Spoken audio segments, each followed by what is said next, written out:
Here's the question I want to spend the next 2 weeks trying to unpack and figure out.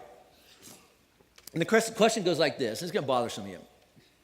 Why is it that so many of us who say, oh, I have faith in Jesus, aren't seeing any different results in our life than people who don't have faith in Jesus? There's no difference. We're not seeing any better results in our life because we say, I trust Jesus and he is who he says he is, then people will say that whole Jesus stuff is a bunch of garbage. Why are we're seeing the same results in our life? And by better results, here's what I mean. Claiming to have faith in Jesus doesn't seem to affect a lot of the big things of a life. At least according to our culture, all right? Meaning whether you're a Christian or not, the divorce rate's the same. Whether you believe in Jesus or not. How many people are having affairs before marriage or after marriage, whatever that is, it's about the same whether you go to church or follow Jesus or not. It's the same with finances. You have dumb debt that we're kind of piling up, and I'm not throwing stones at anybody on that one. I'm in there, right? It doesn't affect generosity or selfishness. It doesn't make a difference on how we spend our money. So here's my question I want us to unpack, if you're willing to with me. It's like, other than giving us this warm, fuzzy feeling that no matter how bad we screw up our life and how many sins we committed, because Jesus died on a cross, after we die, we get to go to heaven, that's all good. But other than that, what difference is Jesus making in your life? And if you ask yourself that and the answer comes back, honestly, not a lot, why? Why?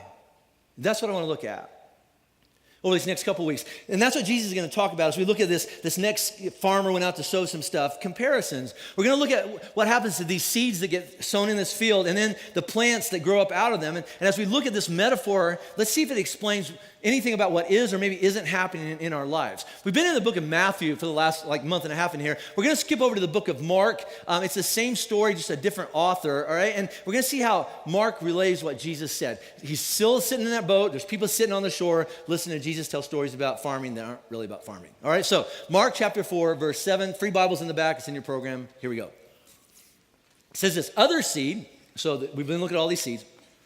Other seed fell among thorns, and the thorns grew up and choked it, and the plant, it yielded no grain. Now, time out. Before we even get into the Jesus comparison parts of here, all right, as I'm sitting in my office, and I don't know how many hundreds of times I've read this story or sat in chairs like this and heard people like me teach about this story, but a couple of things really jumped out to me this week. One is when Jesus said some thorns grew up and choked those plants, I would say that half the audience was farmers, and all the heads started going, yeah, I got those thorns. I got vines like that in my field too, yeah. And see, here's the truth is, even in Israel today, a lot of that country is desert, right? Meaning this, they're in the fields there are these vines and they're covered with thorns, and they go right alongside the crops, and then they go up and they literally choke out or overpower the good plants. Their roots, it's a desert, remember? The roots steal away what little moisture is trying to feed those plants, and then the thorns, their leaves actually go over top of your good plants, and the sun can't get to them, all right? So that's a metaphor. But the second thing that really sticks out to me is this. In the first two seeds, hard ground and shallow soil, both of those seeds or those plants died. Remember? Sun came out, they died. Or a bird came and took it away, all right? So they just died, but that's not what happens. These plants that we're looking at today, they continue to grow. Apparently right up until harvest time. And then when it's time for the farmer to go out and reap what he sowed, guess what he finds? There's nothing there. A plant, but there's no grain. There's no harvest. The reason that plant was in the field, took up space and all that, the reason it existed, it didn't happen. And you got to think, when people were walking by that field, they probably went, look at that field. It's full of all that green stuff. All that stuff is growing in that field. That farmer's going to have an awesome harvest. But then when it's time for them to reveal what they really were at harvest time, what had been going on all during growing season, surprise, the farmer goes out and there's nothing there. There's no better harvest. There's no results. There's just nothing there. The farmer went out to reap what he sowed, and he reaped a big pile of nothing.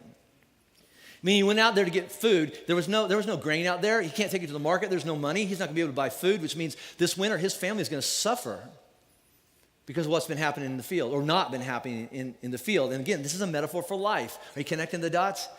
So let's skip down to verse 18 because Jesus now explains, I wasn't talking about corn, I'm talking about people. So verse 18, it says this, and other people, are the ones sown among thorns. They are the ones who hear the word. I hear what Jesus says is true, all right? But here we go. The cares of the world, the deceitfulness of riches, and the desires for other things enter in and choke the word, and it proves unfruitful. So this is what I want to look at. We're going to look at these thorns. Jesus says there's some thorns that will choke the word, the truth of Jesus out of your life. What he says is true and better, and cause your life, when you really need it to produce results, there won't be anything there. And here they are, if you're writing down Here are the thorns we're going to look at. The cares of this world, the worries of this life, different versions, all right? The deceitfulness of riches, all right? And the desires for other things. So let's look at that. So part of that makes sense. Watch out for the worries of this life. That makes sense, all right? You don't want to be a worried person. Oh, I'm worried all the time. So I want that out.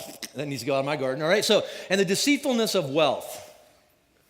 Again, I don't really understand that. We'll talk about that another time. All right, so, but anything that deceives you, you don't want anything that deceives you in your life, so it needs to go. But here's one more biggie that Jesus puts right up there, the big three, that can keep your life from producing anything good. Jesus warns, he says, look out for the desires for other things. Ooh. To which, again, if I was sitting there on that beach listening to Jesus, I would have raised my hand. Excuse me, Lord, God of the universe. Hold on. That's a little vague. That's a little, all right. Like what, could you be more specific? What things are we talking about? Is it those things? Because everybody knows it's those things. They shouldn't be in my life. Or is it these things over there? Just tell me which things. I'll make a list of all the things that can choke out God's truth out of my life. I'll yank those out by the roots. I'll go pile them over there. We'll burn them. And we'll never, ever have to worry about those ever again. To which Jesus would say, that's not what I said. You weren't listening. I didn't say things would choke Jesus out of your life. I didn't say things are bad. I didn't say things are your biggest problem. And there's no list of things you got to look out for. So see, the problem is not other things. It's the what? It's the desire for other things. Which things? All of them. Fill in the blank with anything. And it's not, is that good or is that bad? No, things aren't our problem. We're not going to talk about things today. It doesn't matter. If desire for anything other than what Jesus says, this is really true and this is best for your life and leads to a better way. If Jesus says, listen, if desires spin out of control, something different than what Jesus says, it'll choke Jesus out of your life. And your life could have produced better results, but it won't happen. Scott said it this way a couple months ago. I love this. He said this. He says, when a good thing becomes an ultimate thing, so there's nothing wrong with that thing because it's good. But when a good thing becomes an ultimate thing, ultimately that good thing becomes a destructive thing. Right? That's just true. So the problem is not things, evil things in my life, good or bad. It's out of control desire. And again, I mean, not to be sarcastic, but if I was sitting there and listening to what Jesus said, I would have raised my hand again. Excuse me, Lord, 2 more questions. First one, what do you mean by desire? Followed by, and could you define out of control? All right? So, or simply put, here's what I want to know when I get in the car here in a little while. What level of desire qualifies as out of control? That's what I need to know. All right? Because I'll probably go right up to that and then stop. Right? So anyway, what level of desire qualifies as out of control? To which Jesus would have said, that's sure, absolutely. See, anytime Jesus, or later, a couple of guys we're going to look at, Paul and a guy named John, who they wrote big chunks of the Bible, whenever they use the word desires, all right, which is a Bible word, but you'll understand this, they're talking about these waves of emotion that come over you, like all at once and drive, I got to do this. And here's an easy example. Maybe you miss lunch or miss breakfast, something like that, and then all of a sudden you have this, I've got to eat or I will just die. And you won't, well, eventually, all right, but not today. All right, you just won't die, but it's that emotion that comes over going, I got to have that. If I don't eat that, if I don't do that, if I don't get that, if I don't own that, if I don't feel that, if I don't experience that, if I don't have sex with her, I'm telling you, I will just die. I mean, as a youth pastor, that was one of my number one conversations. Some high school guy go, if I don't sleep with her, I'm just going to die. I'm going, dude, you won't die. You'll want to die, but you won't. No one's ever died for not having sex with her. It's just not true, all right? And he doesn't, and then he exploded. It was bad. But anyways, and here's what I'm talking, you know what I'm talking about right now, right? These desires that come over. And Jesus says, watch out. Those desires, those emotions, those feelings, those cravings for all these other things are ruling your life. They're driving your life. They're defining your life. They're saying, don't go over here. I'm going over here according to my desire, my desires. And what Jesus says is these other things, just fill in the blank with anything because the things aren't the dangerous part of what Jesus is talking about. It's desires that spin out of control that get us in trouble. And so here's what I want to do, all right? I want to look at 2 of the thorns. There's 3. We're going to break it into 2 weeks. I want to look at 2 and then come back to the third one next week. So the cares of this world, the deceitfulness of riches, the desires for other things. And I want to skip over the deceitfulness of riches. We'll come back to that another time, all right? It has the same root cause and all that, but it deals with being tricked or deceived. So that one's different. I want to look at the other 2 because they have something to do with something that comes from inside of us. Someone tricked me on the other. This one comes from inside of us. So I want to look at this, the cares or the worries of what's going on in the world around you and out of control desire for other things. So if you have your Bible with you, or you have your program, we're going to skip almost all the way to the end of the Bible. So like go to Revelation and then turn left about 20 pages. All right, so we're in 1 John chapter 2. John was actually there on the beach, maybe in that boat with Jesus. He's probably like 15 years old, 16 years old. He's writing down everything because he's trying to follow Jesus. And so years later, he takes what he learns there on the beach, and he actually takes it and says, this is what Jesus taught me, and I want to teach what he was talking about with these thorns. 1 John chapter 2, verse 15. He says this, do not love the world or the things in the world.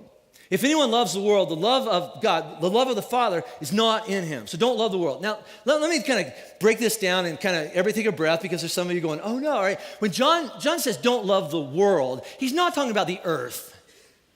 Not, screw recycling, let's go. No, that's not John, okay? He's not saying don't take care of birds and puppies. And he's not saying don't love people in the world. That's not what he's talking about. What he's talking about is don't fall in love with the way this world runs. It's kind of like your computer has an operating system, and that's everything has to run that way. He says, don't run your life the way this world says you have to run your life. Don't value people on what the world says is valuable. Don't judge yourself or other people or success based on what the world values. But let's not dumb it down. It's not just don't be mean to people like most people in the world are mean.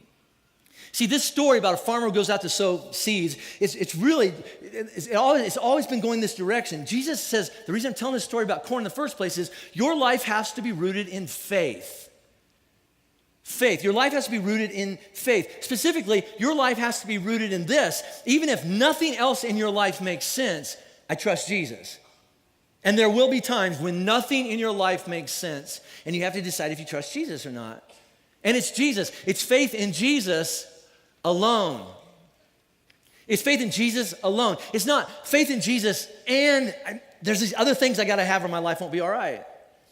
It's not faith in Jesus and I got to do some other things or achieve some other things and then I'll be okay and my family will be safe, all right? Now, time out. Is it okay to want some other things in your life besides Jesus? I hope so, because I got some cool stuff, all right? So it's possible I have Jesus, and I have a house, I have a couple cars, stuff like that. Is that bad? No. Is it okay to say I want to better myself? I want to be in shape. I want to work my way up the corporate ladder. I want to take this house and I want to kind of move into it. Is that bad? The answer is no. No.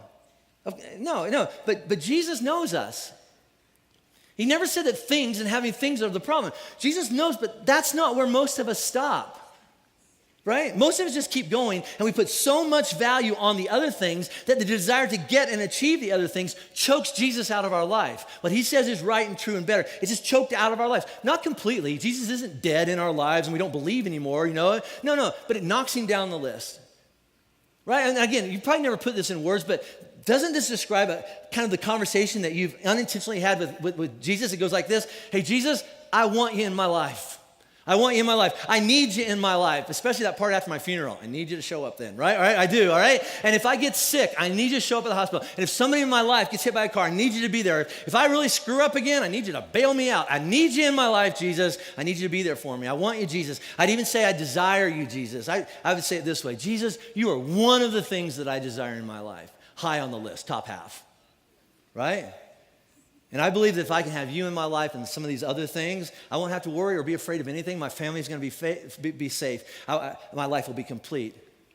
This is our life. I got this, I got Jesus, I got this, I got two of those and all this. And now my life is okay. And Jesus looks at us and goes, okay, be careful.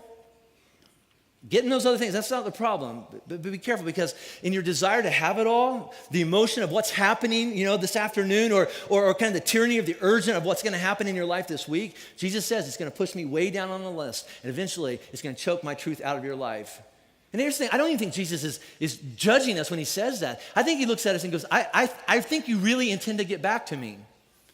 Right after you do these other things. I think your heart is, I'm going to go do these other things and then you'll get back to me. But Jesus says, I know what's going to happen. I know what's going to happen. And the best metaphor you can come up with is this. It's kind of like there's this plant growing in a field and there's these thorny vines right beside it and everything's going fine. And it reaches over and it overpowers and it chokes it out. And here's what's going to happen. You're going to need me. Maybe not today, maybe next week, maybe next month. You're going to need me. And I'll be there. And I can take care of you. I promise I'll take care of you. Here, Jesus won't be your problem. Here's the problem. Your faith in Jesus won't be able to support you. It won't produce anything because you're weak unable to support you, not producing much of anything faith, it got choked out months ago. Right? Like a farmer realizes my family's really, really hungry, and he goes out to the cornfield, which is full of thorns and vines, because he thought, it's okay, I can have corn in my field and a bunch of other stuff growing in my field, my life, all right? And it'll all be fine, it's no big deal. And then my field, my life, has room for lots of different things. But then he gets really, really hungry, and he goes out to his crowded field, and he pulls an ear of corn off the stalk, and he shucks it back, and guess what's there? Nothing. There's nothing to sustain him or his family. And John explains, that's what I want to talk about what's competing in your life, in the field of your life. I have faith in Jesus, but I need a bunch of other stuff too in order to be okay. Look at verse 16. He says, for all that is in this world, for all this other things, the desire for other things, all that is in this world, and then he's going to list them. Here's his list of thorns. The desires of the flesh, the desires of the eyes, and the pride of life. That's not from God. It's from the world, that operating system, right? Now, that sounds really religious and kind of Bible speak, so I'm going to put that in gym language. Yay, because I know you look forward to that. All right, so look at this. Let's just break them down. See if this sounds or feels familiar. The desires of the flesh. The translation of the Bible I grew up with was this: the cravings of sinful man. It just sounds evil, right? But let me put it in gym language. It means this: I know it's wrong. I want it anyway. I know what God says. I know it's wrong. I know it's not good. I know it's wrong. I want it anyway. I own that t-shirt, I think, right? I know it's wrong. I'm going to do it. And let me explain it this way. And no one had to teach this to you. Everyone in the room is the same. Meaning this is that it's that part inside of you that if you're in a room all by yourself and there's a wet paint sign, do not touch. It's like, it's wet. All right? You can't help it. I'm not throwing, I get it, all right? It's that part of us that when we're driving down the road, we look, if there's no cop, we go 7 miles over. At least 7. I just figure the cops give you 5, you take 2 more. That's just what you do, all right? So that's just what you do. It's that part of you. Here's a great example, all right? It's that part of you, if I said for the next 20 minutes, nobody look at the back wall. Don't. Look. And here's what's going on inside. You go, why not? Well, what's back there you don't want me to see? All right, here's another one. I can tell you right now, hey, for the next 20 minutes, do not touch your nose. Don't touch it. And here's the thing that's going to happen. You weren't even thinking about your nose 10 seconds ago, and now you're going, and then you're going to do it, right? It's happening right now around the room, right? So the cravings of sinful man basically can be this: don't tell me what to do. Don't tell me what to do. You can call it human nature, you can call it basic instinct, you can call it whatever. Nobody had to teach us that. And here you're going to see a bunch of heads start nodding. Anybody who has or owns a toddler, right? You know exactly what I'm talking about, because most of the babies in our life, their first word was no, which is baby talk for you're not the boss of me. Don't tell me what to do, right? I'll give you a great example, right? So there's just something, you don't have to teach babies this. So we have one. So I have a grandson. Did I mention I have a grandson? His name's Jonah. All right, so here's the thing. He's in the kitchen the other day. And I was talking about it to his mom and dad about this the other day. But he's obsessed with wall sockets. He's obsessed with them. Like, I have to be there, right? And so we'll look at him and go, Jonah, don't go near that wall socket. And I can just look at him, all right? He's looking back at me, and I see what's going on in his evil, depraved little mind, all right? I know what's going on. And I know what he's thinking. Pop, you're not the boss of me, right? All right? And I know he's thinking, just leave the room. Go, man, right? And so I know what's going to happen. I'm going to walk out of the room within 10 seconds. He's going to stick his finger in that, right? You know why? Because he's a sinner. He's an evil, depraved little child. He is, all right? And if I'm saying about him, he's better than all of you, so you are even worse. So that's just, here's my point. I do have a point, is that he's one, but it's no different when you're 15 or 55 or 115, right? I mean, just be honest. Wouldn't that describe a lot of our stories? This is how God's truth got choked out of my life and got me into trouble. I heard Jesus said this, or God said this in the Bible, or somebody told me this, and we heard what Jesus wanted us to do with our life, and our response was, no, you're not the boss of me. You don't tell me what to do. And here's what we did. We stuck our finger in the proverbial light socket in the wall, and not only did we get shocked, but we burned our house down. Some of us would go, that would be an accurate metaphor for my life. That describes it. How about this one? Look at this. The desire of the eyes, or the lust of the eyes. This is my version of that. I saw it, I had to have it.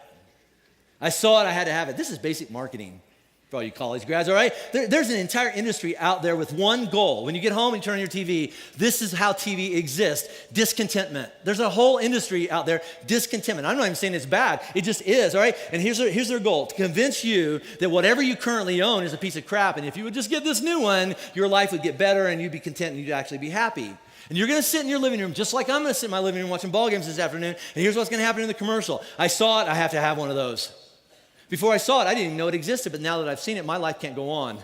My life cannot exist. My life won't be complete until I have one of those. And here's the thing is, you're going to go get one this week. You are. I know, because you're like me, all right? You're going to go get one, but here's what's going to happen. It's going to make some of you mad. You're going to get one. You're going to pull it in your driveway. You're going to take it to work or school or whatever. And you know what? Somebody got a bigger, better, faster one.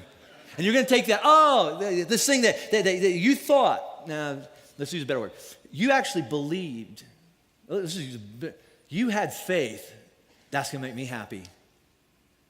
You lean a big chunk of your life and your finances against this. I'm going to get that and I'm going to be okay. And in an instant, it gets moved to the piece of crap pile. And you're going to go look for a newer one. And that applies to everything in our lives, right? Everything in our lives. Everything from iPhones to computers, right? It just everything. Marriage, sex, plastic surgery. It's all the same. It's the lust of the eyes. I want what I don't have.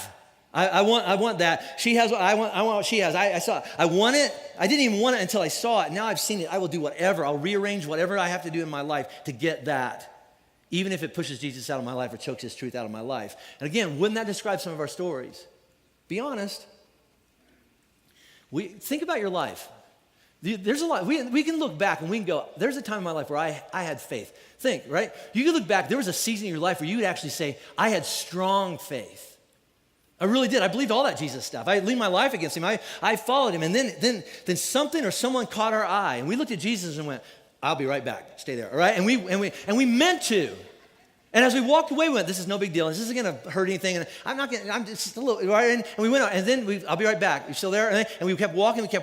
And now, today, we look back and we can't even see that anymore. We can't even see that life, that faith that we used to lean our whole lives against. And that would describe, I don't even know how to get back there. Right? One more. All right? The pride of life. The pride of life. In the version I grew up with is the boasting of what he has and does. I mean, I am what I have and I'm worth what I can do. And that word, that pride or that word boasting, it's the same word that we get in the English language, arrogance and cocky. And in the Greek language that this was written in, there was always a kind of a word, like a picture that goes with this. And the picture that goes with this is that guy that shows up on your doorstep, or that girl, and she wants to sell you this magic potion, and it does this, and it lowers your cholesterol, makes you skinny, and gets spots out of your carpet, and makes your dog nice. Whatever that is, it does all that, and you're going, that just look at that. That makes sense. Jesus says, be careful. The other comparison he makes is like this beautiful, ornate casket. It's just beautiful, but inside it's just death. And here's what it goes. You look at that and you listen to the sales pitch and you go, it sounds good, it looks good, and logical, that ought to make my life better. And then you go and you buy it, and it always costs a lot, and you pay more than you should, and then you get it and you try it and it doesn't work. But guess what? You don't get any money back. Right? This is what Jesus says will choke him out of your life. Living your life in such a way that you're trying to convince yourself and everybody around you that you're something that you're not, simply because you can point to a big pile of possessions or a long list of accomplishments. This is the motto for a lot of our lives. If I can do it or get it, I'll feel better. And if I feel better, I must be better. Right? I mean, that makes sense. I mean, I must be a successful person. I spent my whole life trying to be successful. Now look at the square footage of my house and look at the model car I drive. And here's the thing is, you're going to wake up one day and you're going to be sitting in a big house by yourself. Right? Or my life must count for something. I mean, look at all the things I've done and all the trophies I have and all the awards I've won. But here's the thing, you're going to wake up one day and you're going to realize, this is a really hard moment, you're the only one who cares. You really are. And the thing is, when you bring it up at cocktail parties and stuff like that, people look at you and go, that's awesome. But inside they're going, that's pathetic that you're still leaning your life against something that happened 20 years ago. Right? But that's my significance. That's my identity. My life matters because I have a lot of stuff. My life matters because I won and you lost, so I matter more than you. And there's a flip side to that. It goes like this too. There's something wrong with me if I don't have that or if I can't do that. And if you can do that, you must have more value than me. And both are wrong. I have more worth or less worth based on what I do or don't have or can or can't do. Here's how John wraps this up. It's kind of a warning. He says this, and the world, so this operating system, is passing away along with all its desires that lead us, they're passing away. But whoever does the will of God, holds on to God, I'm never ever going to let go. What he says is true, abides or lives forever. And look at that, the passing away, those desires and those emotions and those feelings. I got to have it or I'll just die. He says they're going to pass away. They're temporary, they're momentary. But if you get them wrong, that momentary event could have long-lasting consequences. An event that was one night or one time can last for the rest of your life. maybe affect your eternity, which is true. Again, we're sitting there going, that's me, right? I do, that's what I say. I mean, how many of that, I just got to have this, and I just have to do this, and I just know if I can buy this or get this or achieve that or sleep with her or whatever that is, then I know it'll be better, I'll feel better, and then it'll be better. And just remember this moment, that nanosecond after you bought it or had it or slept with her, as soon as it was over, you had this horrible aha moment going, that was a horrible mistake. And that didn't fix anything, it made it worse. And here's the other thing is, now I'm stuck with the fallout and the repercussions for the rest of my life because of that temporary thing that spun out of control. Again, how many of us describe our stories as, I am spending now, in this life, right now, most of my time and energy trying to clean up or make up for the mistakes that I made because desires for other things spun out of control years ago. Specifically, my life got screwed up because my attitude was, don't tell me what to do. And I saw it and I had to have it. And I thought if I got it or did it or had her or slept with him or whatever, then my life would get better. And I was wrong. See, as the pastor of this place, I spend a lot of time listening to your stories. And you guys we all do. We carry really, really, really heavy stories. Especially those that I'm trying to make a decision, I'm wrestling through these desires. And inevitably, almost every time the conversation gets around to some version of this, I know what God says to do. I just feel different. I'm not unclear about what God says is right and true. I mean, it's right there. He said it, all right? I know what God says to do. I just feel differently. And sometimes the conversation goes this way, and God gets the blame. If God didn't want me to do that, then why do you make me feel that way? This is on God, right? It's the old, why would God create somebody a certain way and then send them to hell for it? And the flip side of that goes like this, and I've used this one, right? If God doesn't want me to do this, then why doesn't he take the feelings away? Right? I mean, I'm married to Robin, but if God doesn't want me to sleep with her, then he shouldn't make me want to sleep with her, right? I mean, that's what goes on. That was hypothetical, for the record, all right? So, and see, whoa, I don't know where that, never mind. All right, so, and the answer to both of those, if God doesn't want me and why did God do it, it's the same. Nowhere in the Bible, cover to cover, right? And test me on this if I'm wrong, right? Do we see God passing judgment on a person because of the situation they find themselves in or for their feelings or what they were actually being tempted to do? The only time God passes judgment is on how we respond to those situations and temptations and feelings. And nowhere do I ever find God saying, go ahead and do whatever you feel like doing. Unless I change how you feel, then stop. No. What I find in the Bible, cover to cover, is God says over and over, be really, really careful about this heart thing, this follow your heart thing. Because your heart, your feelings, your emotions, your desires, the Bible says can be your greatest deceiver and can choke the truth of Jesus out of your life and lead you into trouble. And we live in a culture where the whole thing is, but aren't I supposed to follow my heart, right? Write this down. No! How many times has your heart led you over a cliff and you just can't get back, right? Be careful. So what should we do?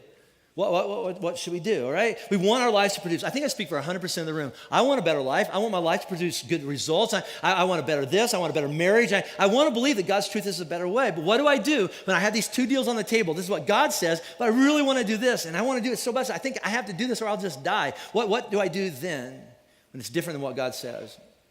We're going to look at one more guy, Paul. He writes this, and I love Paul. And here's why I love Paul. Because when Paul writes most of the stuff that you find in the Bible that Paul wrote, he didn't write it from some beachfront whatever with a little umbrella drink going, tell him this. That's not it. He writes most of his stuff from a prison cell. He went to prison because he followed Jesus and was trying to help people, and they put him in prison. And he died there. He never got out. And he writes letters to people because he knows that they're suffering, and he says, I want to encourage you. And here's what he writes. He says this, no temptation has overtaken you that's not common to everybody. To man. All right, can I tell you the number one feedback in the lobby I've gotten on email or in here in the lobby over the last 5 weeks? How did you know to talk about that today? How did you know that's what I was going through? It's like, did you bug my phone? No. No, it's like, how did you know? And here's the answer, because we're all going through yours is yours. We're all going through some different version or angle of the same thing.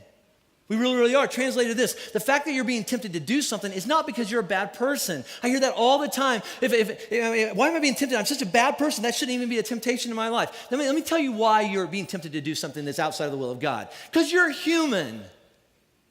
Because you're a human being. There will always be tension between what God says is true and what and how you feel. It will always be this way. This side of your funeral, anyway, right? The other side, I hear it gets better. But this side of your funeral, right? There will never come a time, and I've heard people teach this before, but there will never come a time when you can look at your life and sit back and go, that will never tempt me ever again. Not true. There's never a time you can put it on cruise control and go, all I want to do now is skip down the lane with Jesus. It's me and Jesus, and no. It's not going to happen this side of your funeral. As long as you have eyes and feelings and hormones and a physical body, you will always be caught in a tug of war. Because it's common to all of us. But here's the other thing that's just as true, more true than that. Look at the rest of that verse. But God is what? Wow, that was not very believable. All right? But God is faithful. All right? He's faithful. He is who he says he is, and he will keep every promise he's made. And he will not let you be tempted. Don't you wish the period was right there? Wouldn't that just be awesome? Just stop talking, Paul. Stop, put your pen down. Right? God's faithful. He won't let you be tempted beyond your ability. Right? See, the opposite of God is faithful is he's not. He's not who he says he is, and he won't show up. So you can't trust him. You're on your own. That's the opposite of that. But if God is faithful, and here's what he promises. He says, I will not let you be put in a situation, and I won't ever put you in a situation that is more than what I'm also willing to give you more than enough grace and strength to bear. I will let things, this is the other thing, I will actually cause some things to come into your life. And we are going to talk about that when I get to heaven. There's some things that I just got to look at Jesus. I don't get it. I mean, it just makes more sense to me. Why would you just, I prayed, you should have just taken it out of my life. It just makes more sense. And then Jesus will go, well, Jim, if I have to explain myself here, and he'll explain it, I'll go, oh, that's why you're God and I'm not. So anyway, this is just true. So he will let things in your life. He will cause things in your life that you will not understand. But he says this, I promise, I will not put you in a no-win situation. It'll feel like it's not. How can you say that? Look at the rest of this. But with the temptation, he, God, will also provide the way of escape that you may be able to endure it. That's a promise. What God is promising is this. When you're tempted, not if, because it is a matter of time. When you're tempted, you'll find yourself in situations where you're faced with what feels like this is impossible. I can't win. I have to do this other thing over here. Here's what God faithfully promises. He will either provide a way out. I'm going to get you out of it. I'll change your circumstances so you don't have to deal with this anymore. Or, and I vote for that one, by the way, or he will provide what you need so that as you stand there in your circumstances and face them, they won't crush you. Kind of like going to the gym and the weight's coming down. I got you. That's what he promises. See, that's what Jesus promises to do. That's what he promises to do. I'll take care of you. I got you. I'll give you strength. I'll get you out of it, or I'll give you the strength to go through it. I will not abandon you. Now, here's the thing. This is where this whole parable metaphor has been going the whole time. Just like seeds that are thrown on different kind of soil. Some land on pavement, some land on shallow soil, some on good soil, and some in the middle of a bunch of thorns, okay? Even if you're sitting in here right now going, that's true, I believe that. In 5 minutes when you get up and walk out that door, it doesn't mean anything. Oh, let me say it this way. Just because God provides a way out doesn't mean that I always take it. He gave me a way out. There's the door, Jim, run. And I looked back and went, no. Sometimes God opens the exit door and we choose to close it. I'm staying. I know, thank you, God, clear. No, go away. I'm going to stay.